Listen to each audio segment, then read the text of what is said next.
прощения за то, что снято на кирпич, говорю в тапок, и обязательно исправлюсь. Иногда будут присутствовать нецензурные выражения, поэтому прошу закрывать рот. Спасибо, приятного просмотра. Всем привет! Таня Джо на связи, Паффин тоже. И новый персонаж сегодняшнего видео — Стрелица Николая. Так называется цветок, это не я его назвала.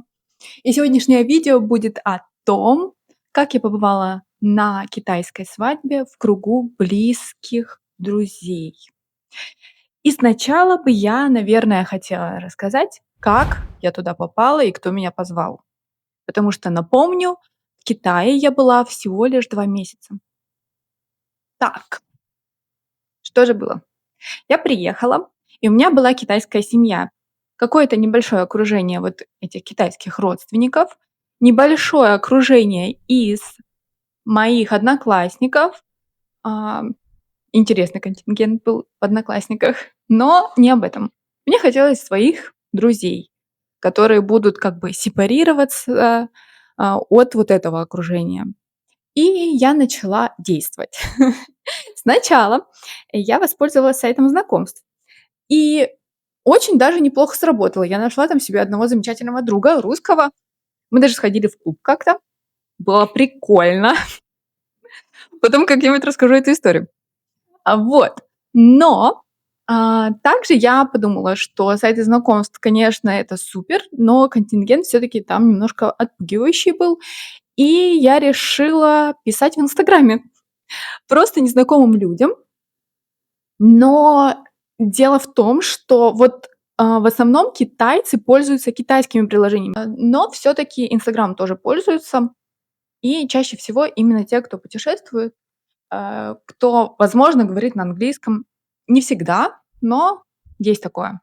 В общем, написала я нимба, не знаю, возможно, прям по нимба и писала, по каким-то тегам искала людей и нашла одного чела и говорю, блин, я, возможно, прикреплю сообщение, если найду. Я написала, что я бы хотела встретиться, я вот приехала, было бы супер найти друзей новых тут, в этом городе. И он такой, го, погнали, встретимся. Я такая, супер. Вот, а оказалось, там он тоже в Японии был, а я люблю Японию, думаю, супер, вообще у нас уже есть тема для разговора. И он такой говорит, я приведу друга. Я такая, окей, без проблем, у меня, в принципе, больше друзей, лучше. И, значит, прихожу, он говорит на английском, а его друг нет. Совсем нет. Вот. Я такая, что? В общем, с переводчиком, с ним. Он такой, вот друг тебя довезет до дома. И мы поехали с этим другом, он меня отвез домой. И он не говорит по-английски. Мы общались с переводчиком, но прикольно. Типа обменялись вичатом. И через неделю он мне пишет. Причем мы не слишком много общались, то есть как бы не особо много тем для разговора, еще плюс то, что на одном языке не можем говорить, тяжеловато.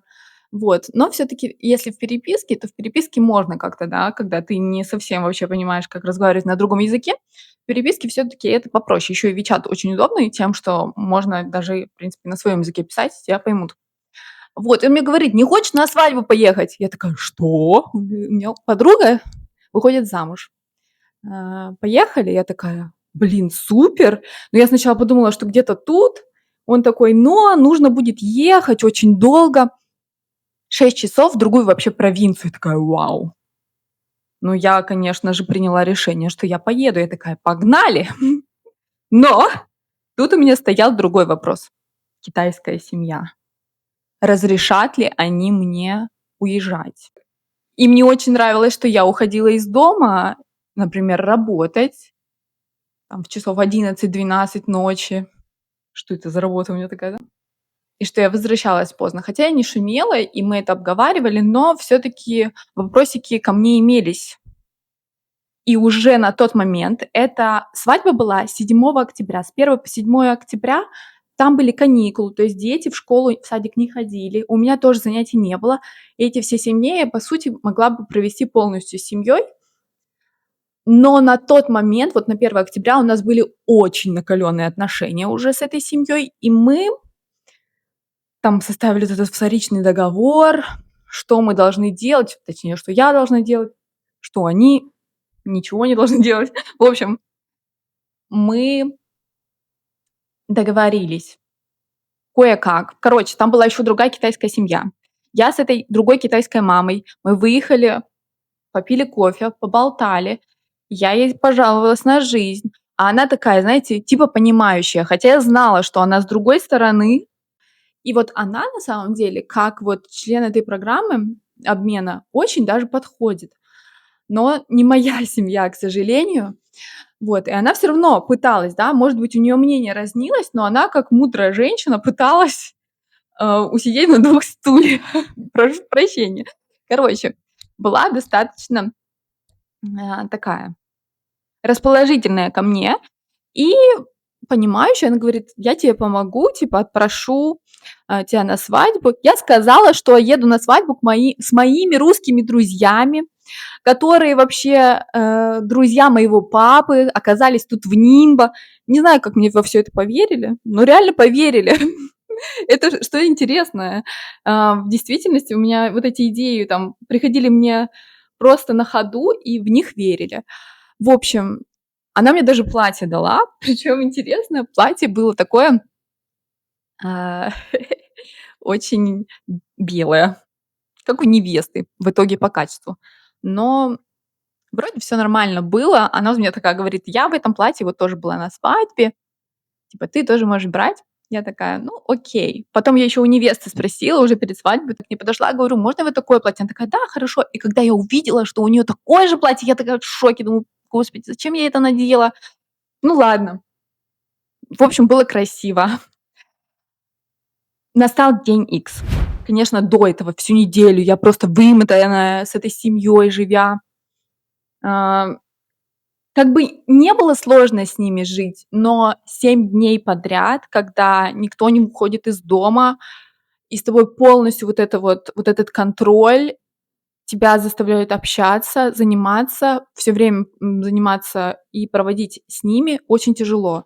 Я думаю, тут, в принципе, понятно. И, короче, 7 числа мы уезжаем. Нет, мы уехали 6, а 8 вернулись. 6 мы выехали, приехали ночью. То есть мы 6 часов ехали на машине. I don't know if I can change my student visa.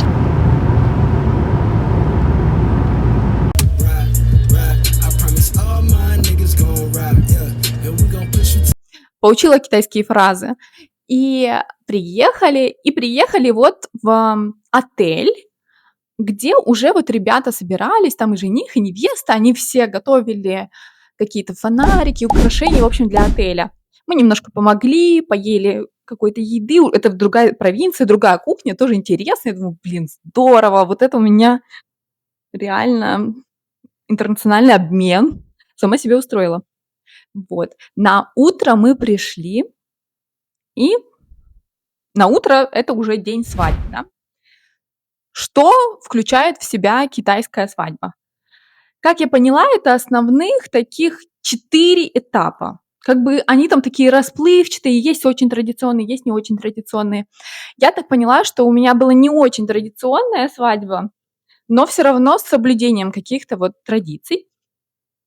Первое, что было, они вот в этом отеле там с родителями, было оплакивание невестой родственников. Она, поскольку прощается с семьей и вступает в семью мужа, должна оплакать потерю. В общем, они там сидели на коленочках, потом пили чай, обмен всякими подарками. В основном подарки не дарятся на этой свадьбе, дарятся конверты, ну, деньги еще такие красные, красивые. И после у них была фотосессия. И следующий этап – это был обед. Но пока они фоткались, мы поехали с моим другом. Я решила, что мы подарим 2 такие игрушки, гигантские, мягкие, типа как будто бы пара, вот они. В общем, им очень понравилось, они такие, ой, очень мило. Конечно, это вообще супер нетрадиционно, потому что они любят получать именно деньги, но тоже было мило, приятно, запоминающее. И как бы я был иностранный такой гость, делегация у них на свадьбе, тоже достаточно запоминающееся событие. В общем, 2 этап – это обед. Тоже только близкие люди, все вот покушали, за несколькими столами в таком ресторане, не слишком, знаете, таком фешенебельном. Просто покушали, поели, и все. Следующий этап — это церемония бракосочетания уже, и там было волшебно, потому что они решили устроить эту церемонию на улице.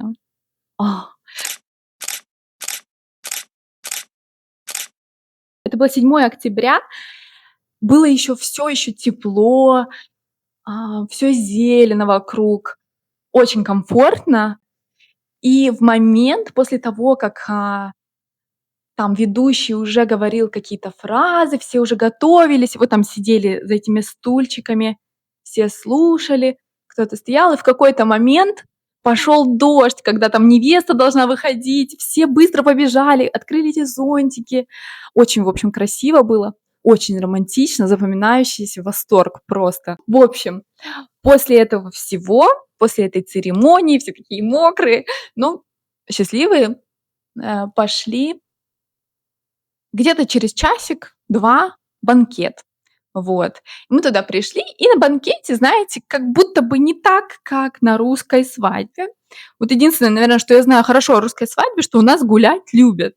И танцевать, и петь, и конкурсы, и так далее. И не сильно я заметила это за китайской свадьбой, но было людей очень много было столов. Все сидели просто, ну, я так полагаю, что все дарят вот условно конверты и проходят. Вот таким образом происходит вот это вот все, банкетная часть, и сидят, кушают. Выходит невеста уже в другом наряде, уже в более таком пышном. Но я прикреплю, у меня где-то есть. Очень красиво. Были некоторые конкурсы, ребята выходили, участвовали.